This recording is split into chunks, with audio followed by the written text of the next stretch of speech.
என்னுடைய தோல்வி என்னை சிறுமையாக்கி விட்டது.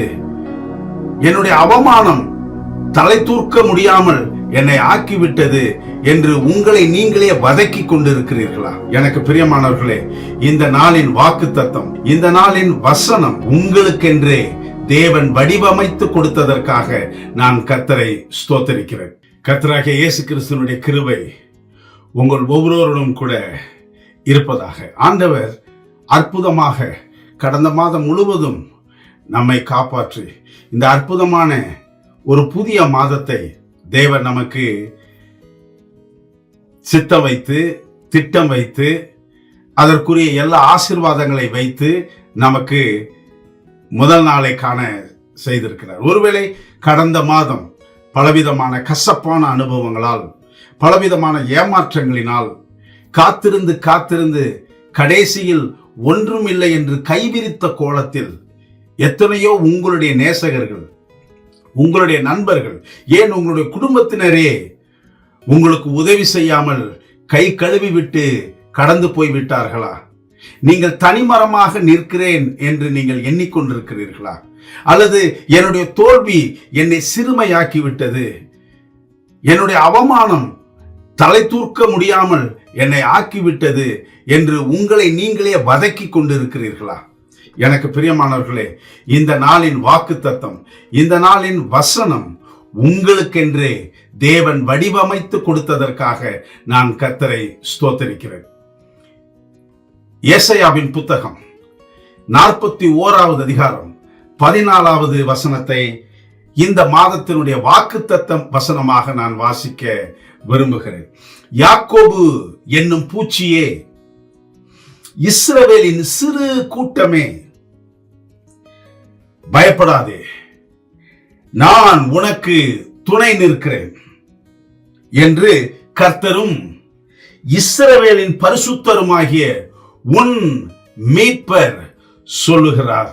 எனக்கு பிரியமானவர்களே, சில சமயங்களிலே நம்முடைய வாழ்க்கையின் அனுபவங்கள் நாம் வெளியிலே தலை நிமிர்ந்து நடக்க முடியாமல் ஆக்கிவிடுகிறது. வீட்டிலே உங்களை குறித்து திட்டுகிற, உங்களை குறித்து விமர்சிக்கிற விமர்சன வார்த்தைகள் 4 வீட்டிற்கு தள்ளி உள்ளவர்களுக்கு கேட்பது போல பேசுவார்கள். அப்பொழுது தெருவிலே எப்படி நான் நடப்பது, எப்படி தலை நிமிர்ந்து நடப்பது என்று நீங்கள் அங்கலாய்த்து கொண்டிருக்கலாம். அல்லது பிள்ளைகளுடைய சூழ்நிலை சில பேருக்கு குடிகாரர்களின் பாடலாக மாறி இருக்கலாம். எனக்கு பிரியமானவர்களே, ஆண்டவர் சொல்கிறார், ஒருவேளை நீங்கள் சிறு பூச்சியாக இருக்கலாம், அல்லது நீங்கள் சிறு கூட்டமாக இருக்கலாம். எனக்கு பிரியமானவர்களே, அந்த பூச்சிக்கு, சில பூச்சிகளுக்கு பல்லு கூட கிடையாது, கூர்மையான பற்கள் கூட கிடையாது. சிறு பூச்சிக்கு பலன் கூட இருக்காது. சில பூச்சிகளை கண்டு இதை காலில் நசுக்கி விடுகிறார்கள். ஆனால் அப்படிப்பட்ட பூச்சிகளை பார்த்து ஆண்டவர் சொல்லுகிறார், என் சிறு கூட்டமே, யாக்கோபின் பூச்சியே, கலங்காதே, பயப்படாதே. 3 ஆசீர்வாதங்களை ஆண்டவர் அந்த வசனத்தில் தானே வைத்திருக்கிறார். ஒருவேளை இன்று என்ன பெரிய ஆகஸ்ட் மாதம் வந்துவிட்டது, எப்பொழுதும் போலத்தான் கண்ணீர், எப்பொழுது போலத்தான் அவமானம், எப்பொழுது போலத்தான் விமர்சனங்கள், எப்பொழுதும் போலத்தான் சுகவீனங்கள், நோய்கள், நொடிகள் என்று நீங்கள் ஒருவேளை நம்பிக்கையற்றவர்களாய் வாழ்க்கையே உங்களுக்கு நொந்து சோர்ந்து இளைத்து போகிற சூழ்நிலையில் இருந்தாலும், இந்த மாதம் உங்களுக்கு ஒரு திருப்பு முனையின் மாதமாக, இந்த மாதம் ஆண்டவர் உங்களுக்கு ஆசீர்வாதமான சூழ்நிலை வைக்கிற மாதமாக இருக்கும் என்று நான் இயேசுவின் நாமத்தினாலே விசுவாசிக்கிறேன். 3 ஆசீர்வாதங்கள் இந்த வசனத்திலே ஆண்டவர் வைத்திருக்கிறார். 1, பயப்படாதே. நீ சிறு பூச்சியாக இருக்கலாம், நீ சிறு கூட்டமாக இருக்கலாம், ஒன்றும் உதவாத ஒரு சூழ்நிலையில் நீ தள்ளப்பட்டிருக்கலாம், யாருமே கண்டும் காணாதவர் போகக்கூடிய ஒரு சூழ்நிலையில் நீங்களும் சரிதான், உங்களுடைய பிள்ளைகளும் சரிதான், உங்களுடைய குடும்பமும் சரிதான் தள்ளப்பட்டு இருக்கலாம். உங்களுடைய கண்ணீரின் கதையை கேட்பதற்கு உங்களுடைய குடும்பத்தில் கூட யாரும் இல்லாமல் இருக்கலாம். ஆனால் இன்று ஆண்டவர் கூறுகிற சத்திய வசன வாக்குத்தத்தம் என்னவென்றால், பயப்படாதே, பயப்படாதே. 2வது ஆண்டவர் என்ன செய்யறா, உன் கூட நான் இருக்கிறேன், உனக்கு துணையாக இருக்கிறேன். இந்த எபிரேய பதம் ஆதியாகமத்திலே ஆதாமுக்கு சொல்லும் பொழுது ஏற்ற துணையை உனக்கு உண்டாக்குவேன் என்று ஏவாளை தந்தார். இவர்கள் இனி இருவர் அல்ல ஒருவராக இருக்கிறார் என்று ஆண்டவர் சொன்னார். அதே வார்த்தை இங்கு பயன்படுத்துகிறார். இனி நீ தனிமையானவன் அல்ல, உனக்கு நான் துணை நிற்கிறேன்.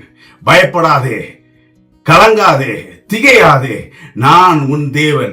நான் உன்னை பலப்படுத்தி உனக்கு சகாயம் செய்வேன். என் நீதியின் வலதுகரத்தினால் உன்னை தாங்குவேன் என்று ஆண்டவர் கூறுகிறார். எனக்கு பிரியமானவர்களே, இந்த நாளிலே மூன்றாவது ஒரு வாக்குத்தத்தம் இந்த வசனத்திலே. முதலாவது என்ன? பயப்படாதே. இரண்டாவது என்ன? உனக்கு துணை நிற்கிறேன். மூன்றாவது என்ன? உன்னை மீட்டுக் கொள்வேன்.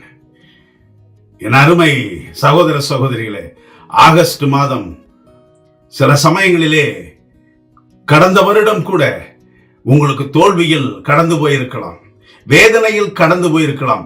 சொல்ல போனால் உங்கள் வீட்டில் யாரையாவது இழந்து நீங்கள் போயிருக்கலாம். ஆனால் இந்த ஆகஸ்ட் உங்களுக்கு ஆசீர்வாதத்தின் மாதமாக, அற்புதத்தின் மாதமாக, ஒரு திருப்பு முனையின் மாதமாக, இருளிலிருந்து வெளிச்சத்திற்கு ஆண்டவர் மீட்டு கொண்டு வருகிற மாதமாக, கண்ணீரிலிருந்து ஆனந்த கண்ணீராக மாற்றுகிற மாதமாக ஆண்டவர் வைக்க போகிறார்.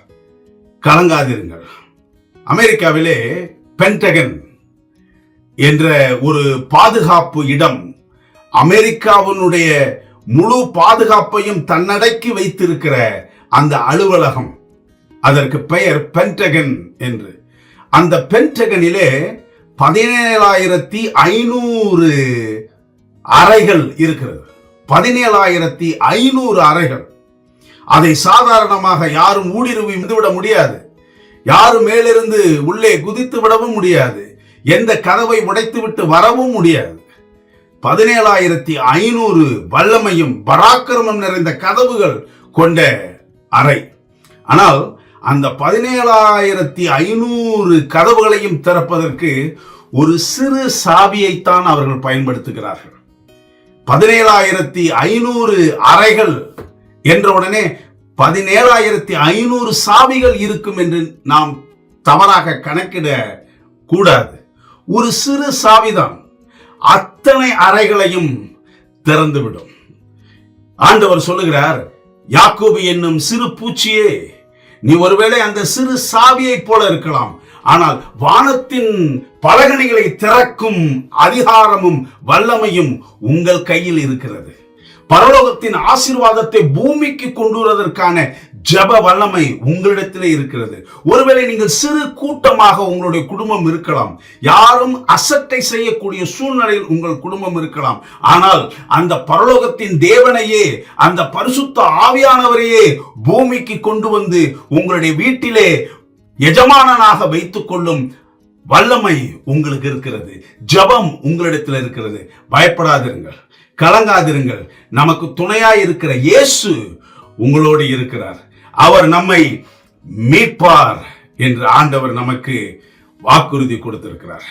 எனக்கு பிரியமானவர்களே, கவலைப்படாதிருங்கள். இன்றைக்கு ஒருவேளை உங்களுடைய பொருளாதாரம் நெருக்கடியான சூழ்நிலையிலே இருக்கலாம். ஒருவேளை இன்று உங்களுடைய வாழ்க்கை கண்ணீரோடு போகக்கூடிய சூழ்நிலையாக இருக்கலாம். இன்று உங்களுடைய பிள்ளைகள் திருமணத்திற்கு பயந்து அதனால் ஏற்பட்ட ஏமாற்றத்தின், அவமானத்தின் கஷ்டமான சூழ்நிலையில் கடந்து போய் கொண்டிருக்கலாம். ஆனால் ஆண்டவர் கூறுகிற அற்புதமான ஆசீர்வாதமான சத்தியம், சிறு பூச்சியே பயப்படாதே, சிறு கூட்டமே பயப்படாதே, நான் உனக்கு துணையாய் இருக்கிறேன், நான் உன்னை மீட்டுக் கொள்வேன் என்று ஆண்டவர் நமக்கு வாக்கு கொடுத்திருக்கிறார். அந்த வாக்குறுதி நிச்சயமாக உங்களுக்கும் நிச்சயமாக எனக்கும் இந்த புதிய மாதத்திலே இருக்கும் என்று நான் இயேசுவின் நாமத்தினாலே விசுவாசிக்கிறேன். கர்த்தர் உங்களை ஆசீர்வதிப்பாராக. பிரார்த்தனை செய்வோம். எங்கள் அன்புள்ள ஆண்டவரே, இயேசுவின் திருநாமத்தினாலே இதோ உம்முடைய சமூகத்திலே வருகிறோம்.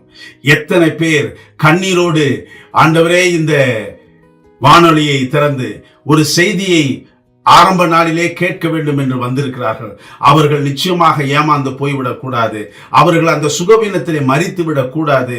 அவர்கள் அந்த கண்ணீரே வாழ்க்கை என்ற ஒரு முடிவுக்கு வந்துவிடக் கூடாது. மாற்றமே எனக்கு இல்லை, ஆண்டவர் என்னை பார்க்க மாட்டார், எனக்கு சந்தோஷம் இல்லை, எனக்கு நிம்மதி இல்லை, என் வாழ்க்கை தோல்வி என்று முடிவுக்கு வந்துவிடக் கூடாதப்பா. எங்கள் அன்புள்ள ஆண்டவரே, நீர் பவுலுக்கு சொன்னது போல, என் கிருபை உனக்கு போதும், பலவீனத்தில் என் பலன் பூரணமாய் விளங்கும் என்று நீர் வாக்கு கொடுத்தது போல, இதோ இந்த மக்களுக்கு, இதை கேட்கிறவர்களுக்கு இயேசுவின் நாமத்தினாலே நல்ல வாக்குத்தத்தத்தை தாரும் சுவாமி.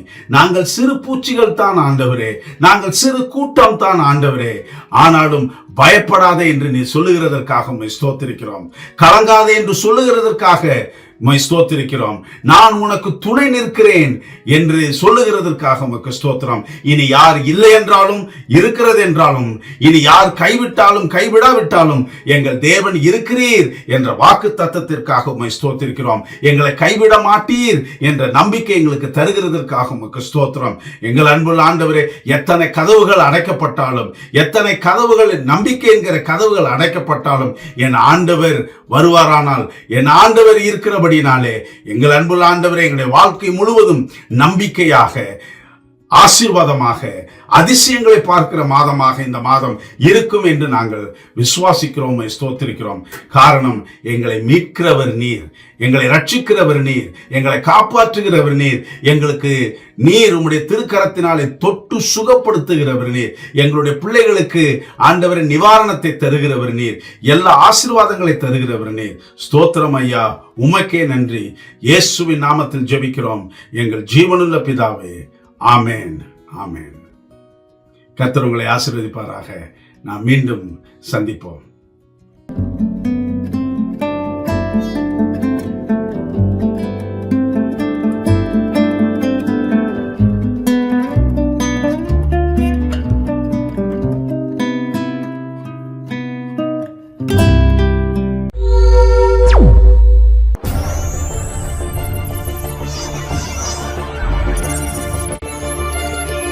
நீங்கள் பார்த்துக் கொண்டிருப்பது உங்கள் ரிவைவல் டிவி.